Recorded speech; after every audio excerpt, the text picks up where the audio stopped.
All right, guys, welcome to Kitchen Daddy. This week we're making an incredible red wine sauce. We're going to caramelize some beef trimmings and vegetables. We're then going to cook that in some red wine until that's reduced by half, and then finish it off with a lovely chicken stock.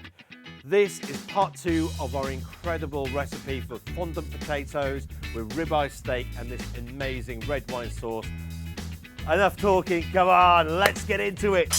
Right, to kick things off, let's get a large pan on a nice high heat. Now I've got some beef trimmings here, and guys, if you're wondering what beef trimmings are, when a butcher breaks down the meat and chops it all up, he's always got some trimmings left over. Now these will normally go into ground beef, but if you go to the meat counter at the supermarket, or you go to your butcher and say, can I have some beef trimmings, this is what you're going to get. And I've also just kind of diced them up a little bit smaller, and so they're all the same size. Anyway, let's add a good splash of oil. Let's get the beef in. I want to move that around. Let's add a pinch of salt, and we're going to cook that for about 3 or 4 minutes. Okay, that looks great, so let's add in a knob of butter. That's going to help with the caramelization. I also want to add in 1 carrot and a stick of celery, which have been finely diced, 2 shallots, which are finely sliced. Now let's get those in as well. Now let's drop the heat a little bit. I don't want any of this to burn. We're going to move that around the pan, and we're going to take our time, maybe give it 5-6 minutes just to cook really gently, and we're going to see that caramelization start to build up. Okay, that looks amazing, but to get even more meaty flavor in there, I've got a handful of brown mushrooms which are finely sliced. Let's get them in and move them around. I also want to add in 2 bay leaves and a good sprig of thyme as well. Now we're going to cook that for another 5-6 minutes. What I'm looking to do is build up all that lovely caramelization. The more color on these vegetables and on the beef, the more flavor we're going to get into our red wine sauce. So really take your time. Most important thing, do not let anything burn. So if you need to drop the temperature a little bit, keep doing that. Now that looks absolutely incredible. As you can see, we've got all that lovely bits of caramelized meat and vegetables stuck to the bottom and the sides of the pan. That is looking perfect. So we're going to deglaze the pan with our red wine. So let's pour over about half a bottle. Now using your wooden spoon, give that a really good scrape. I want to scrape off all of those bits and pieces because they are going to add so much more flavor to the sauce. We want to cook that for about 10 to 15 minutes until the red wine has reduced by half. And what we're doing there, we're cooking off most of the alcohol, and we're really intensifying the flavor of the red wine. Okay, that looks and smells absolutely incredible. So let's pour over 1 pint or 500 mils of chicken stock. And guys, if you want to know how to make proper chicken stock, click on the link there or the link below. You've got to have proper chicken stock to make this sauce. That way you get this lovely gelatinous quality to it, and you can only get that from making your own homemade stock. So come on, go and make some chicken stock, and then you can do the fondant potatoes and the red wine sauce. Come on. Now, just like we did with the red wine, let's bring that back up to the boil. I want to knock it down to a simmer. We're going to take about 15 to 20 minutes just to reduce that down by half until it's really thickened up and intensified in flavor. Okay, that looks great. So the next thing we need to do is pass all of that through a fine sieve.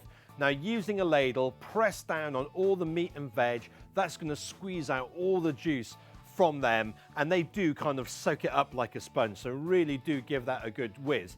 And guys, if you're thinking, well, that's a bit of a waste of meat and vegetables, that is a great pie filling, or you could give it to the kids or whip up some mashed potato.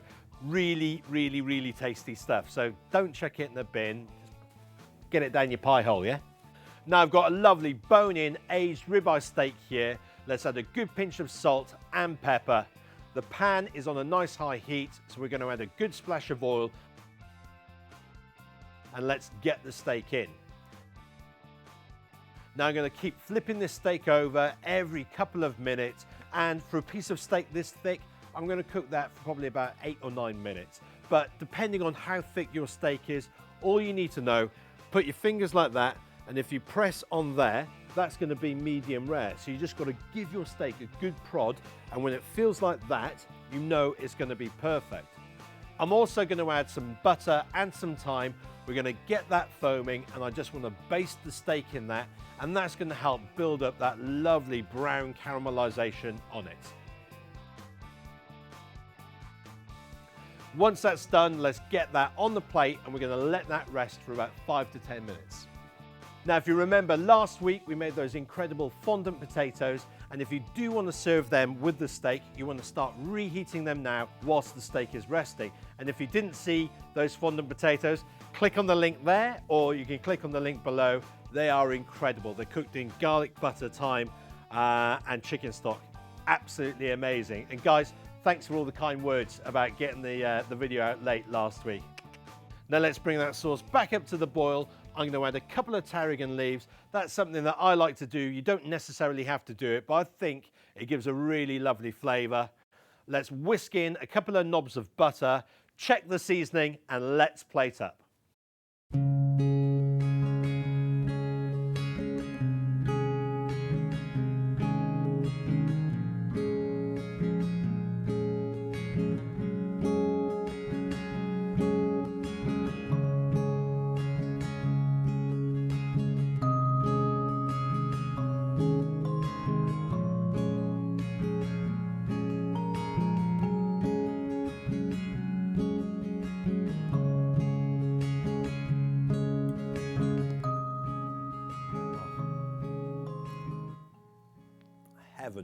Heaven. Guys, this is absolutely beautiful. The red wine sauce is absolutely stunning, and I know there'll be some chefs out there who'll go, oh no, the sauce is split out. Yes, it has, guilty. But that's because, you know, I'm trying to put this all together as a video. It's a lot more complicated when you're trying to do it all yourself. But guys, you get the basic ideas. This is how, you know, you do this in the restaurant. You have all these individual components, you put them together on the dish, and everything looks, tastes, and smells wonderful. I am really going to enjoy this. If you like the recipe, give us a thumbs up, get in the comments below, and I cannot wait to see you next week when we'll be doing something equally as spectacular. Cheers, guys. Take care. Bye-bye.